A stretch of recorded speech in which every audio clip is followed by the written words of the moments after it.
تو یہ چیزیں دیکھیں، ساری چیزیں ایسی ہیں جو میں سمجھتا ہوں کہ قاضی صاحب کو اس کیس سے علیحدہ ہو جانا چاہیے اور ہماری درخواست نہ لینا، اس کا تو قطعاً کوئی جواز نہیں بنتا ہے۔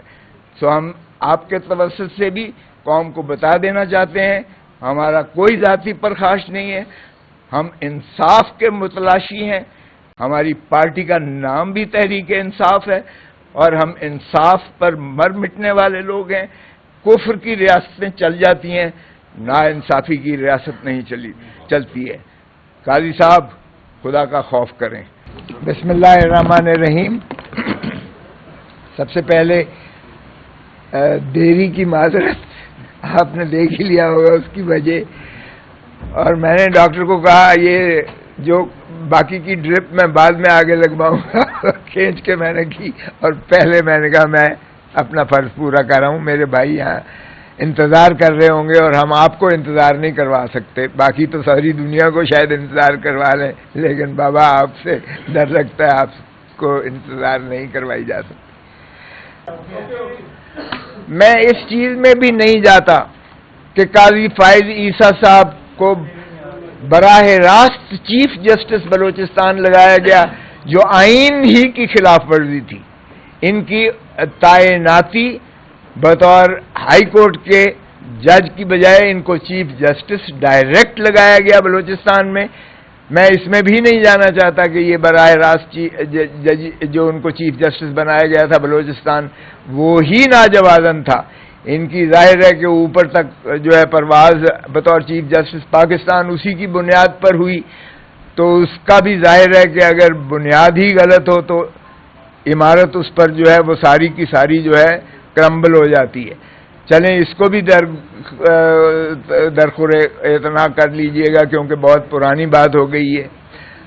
ان کے خلاف بوجوہ جو شواہد آئے، ان کے بچوں کے اور بیوی کے خلاف جو ان کی ایسٹس تھے لندن کے، ان کی بنیاد پر جو کہ ان کے خلاف ایک ریفرنس کی گئی، اور وہ ریفرنس جو ہے اس میں پہلے 10 جج صاحبان نے فیصلہ کیا کہ ان کا جو ہے ایف بی آر ان کا جائزہ لے، اور وہ 6-4 کی نسبت سے ہوا تھا۔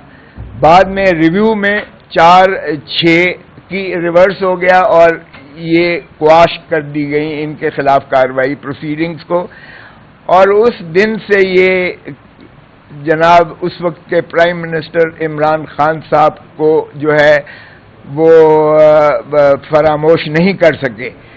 اور ماشاءاللہ سرین کھوسا ہیں، وہ ان کی وائف میری قوم سے متعلق ہیں، بلوچستان کے کھوسا جو ہیں، وہ جو ہے ان کے خلاف جو کچھ عمران خان کے خلاف ہرزہ گوئی لکھتی رہی ہیں وہ بھی ہم نے ساتھ لگایا، اس کا ذکر بھی کیا ہے۔ اب اگر بتائیں کہ ایک شخص جو ہے اس نہج پر جا کر کہ اس کی بیوی جو ہے کسی کو ایسی ہرزہ گوئی کر رہی ہو، ایسی زہر اگل رہی ہو اس کے خلاف، تو کیا اس کا خامن جو ہے وہ غیر متاثر ہوگا یا اس کا کوئی اس میں جو ہے عمل دخل نہیں ہوگا، یا وہ اس سے جو ہے بالکل مبرہ ہو جائے گا یا رہے گا؟ تو یہ بھی ہم نے لکھا ہے کہ جناب یہ چیز مواد جو ہمارے سامنے بہت زیادہ لکھتی رہی ہیں اور یہ تحریری چیزیں ہیں، اس لیے اس سے انکار بھی نہیں ہو سکتا۔ اور ایک بات تو یہ ہے کہ ریفرنس کی اس کی آج تک فراموش نہیں کر سکے۔ دوسرا، ان کی بیگم صاحبہ نے بہت کچھ لکھا ہے عمران خان کے خلاف۔ تیسرا، آپ دیکھیے گا کہ جتنے آج تک فیصلے انہوں نے کیے ہیں ماشاءاللہ، چاہے وہ ہمارا سمبل کا کیس تھا، سمبل میں ہمیں ہوا میں بکھیر کے پھینک دیا، اور میں نے یہ چیف جسٹس صاحب کو برملا ان کے فیس پر ان کی عدالت میں انہی کے سامنے کھڑے ہو کر کہا تھا کہ ہم تو جناب لیول پلینگ فیلڈ آپ کے پاس لینے آئے تھے، آپ نے تو فیلڈ ہی ہمارے پاؤں سے زمین ہی جو ہے وہ کھینچ لی ہے، زمین ہی کھینچ لی ہے ہمارے پاؤں سے، ہمیں آپ پر اعتماد نہیں ہے، اس لیے ہم 25 کروڑ عوام کے پاس انصاف لینے کے لیے جا رہے ہیں۔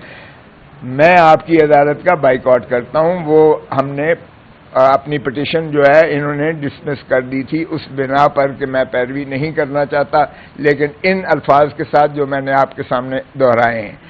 پھر آپ دیکھیے گا کہ یہ ان کے خلاف سابقہ چیف جسٹس گلزار احمد خان صاحب نے، گلزار احمد خان کی 5 رکنی بینچ نے جوڈیشل فیصلے میں لکھا، جوڈیشل فیصلے میں، کہ جو عمران خان کے خلاف کوئی مقدمہ ہوگا اس میں قاضی فائز عیسیٰ بطور جج کے بینچ پر نہیں بیٹھیں گے.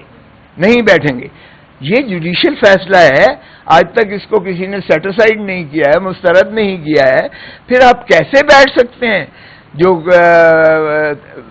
عمران خان یا تحریک انصاف کے متعلق جو مقدمہ ہو؟ اور پھر ہم دیکھ رہے ہیں کہ جتنے فیصلے آ رہے ہیں ہمارے ایم این ایز کو، ریسنٹلی آپ دیکھیں کیا ہوا کہ ہائی کورٹ نے فیصلہ دیا کہ جب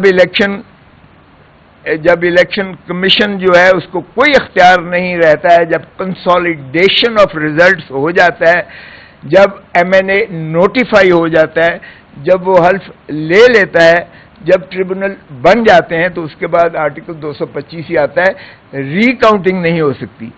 یہاں 20 ہمارے ایسے ایم این اے ہیں جن کا ری کاؤنٹنگ کروا کے جیتے ہوئے، جو میرا ایک امیدوار جو ہے وہ 8,000 ووٹوں سے جیتا ہوا تھا، ری کاؤنٹ میں 11,000 ڈبل سٹیمپنگ کر کے 11,000 ڈبل سٹیمپنگ کر کے اس کو 3,000 ووٹوں سے ہرا دیا. اب اس کو قاضی صاحب نے ایم این اے بنا دیا ہے اس کی پٹیشن کو ایکسیپٹ کر کے، اور اسی طرح باقی لوگوں کی بھی کر دی ہے. یہ بھی ایک ایسی مذموم کاوش تھی کہ یہ کنفیوژن کا شکار ہو جائے. اور پھر آپ دیکھیں کہ جس طرح سے ہمارے خان صاحب کو ابھی تک اندر رکھا ہوا ہے، ہماری پٹیشنز ہی نہیں لگائی جاتی ہیں. ہم ارلی ہیئرنگ کی، میں نے خود اپنے کیس جو خان صاحب کا کیس ہے اس میں 10-20 درخواستیں دی ہیں ارلی ہیئرنگ کی، نہیں لگاتے. لیکن دوسری طرف سے پٹیشن آتی ہے 1 منٹ میں لگ جاتی ہے وہ. اور پھر پریکٹس اینڈ پروسیجر ایکٹ میں دیکھیں کیا مذاق ہوا ہے. 5 رکنی بینچ ہے، پہلے سابقہ چیف جسٹس کی سسپینڈ کر کے جاتی ہے، یہ اس کو اڑا کے پرے مارتے ہیں آ کے. اور اس وقت تک یہ ڈیفائنس کرتے ہیں. جب پہلے سابقہ چیف جسٹس نے ایک لارجر بینچ بنائی تھی جس میں قاضی فائز عیسیٰ خود بینچ کا حصہ تھے، یہ اٹھ کھڑے ہوئے، باقاعدہ واک آؤٹ کیا، بائیک آؤٹ کیا. کبھی جج بائیک آؤٹ کر سکتا ہے، واک آؤٹ کر سکتا ہے؟ اس سے بڑی مس کانڈکٹ کیا ہو سکتی ہے؟ لیکن کیا جناب. اور اب جو ہے ماشاءاللہ اب وہ یہ سمجھتے ہیں. اور پھر جس طرح چیئرمین صاحب نے کہا ایک پینڈنگ کیس ہے 190 ملین پاؤنڈ کا، پتہ ہے قاضی صاحب کو اس کیس کا پتہ ہے؟ وہ 190 ملین پاؤنڈ ملک ریاض کا پیسہ تھا جو ریئل اسٹیٹ ٹائکون ہے. وہ اپنے ذاتی کاروبار کے لیے لے کر گیا تھا باہر. اس نے وہاں حسن نواز کی 1 ہائیڈ پارک پیلس 50 ارب روپے میں خرید کی. 50 ارب روپے. نواز شریف کو تو کوئی نہیں پکڑتا، اس کے بیٹے کو تو کوئی نہیں پکڑتا. وہ 50 ارب روپے میں خرید کی 1 Hyde park palace Hasan Nawaz سے. اور وہاں سے نیشنل کرائمز ایجنسی جو ہے برطانیہ کی، اس کو سسپیشس ٹرانزیکشن، جس طرح یہاں بھی ہوتا ہے، ایف آئی اے اگر کسی ٹرانزیکشن کو مشکوک سمجھتی ہے تو وہ انکوائری کرواتی ہے. وہ کرتے ہوئے پتہ چلا کہ 190 ملین پاؤنڈ کی انہوں نے، ملک ریاض نے وہاں اس کی فیملی نے اکاؤنٹس لی. انہوں نے سارا چھان بین کی. انہوں نے کہا تمہارے پیسے ہیں، بتاؤ اس کو کیا کرنا ہے. کورٹ کے ذریعے ڈسٹرکٹ کورٹ جو ہے ویسٹ منسٹر میں کمپرومائز ہوتا ہے ملک ریاض کا، نیشنل کرائمز ایجنسی کا، اور عدالت کے حکم سے 190 ملین پاؤنڈ وہ سپریم کورٹ کے اکاؤنٹ میں ڈائریکٹ ٹرانسفر ہوتا ہے. یار کسی کو خدا کا خوف بھی نہیں آتا.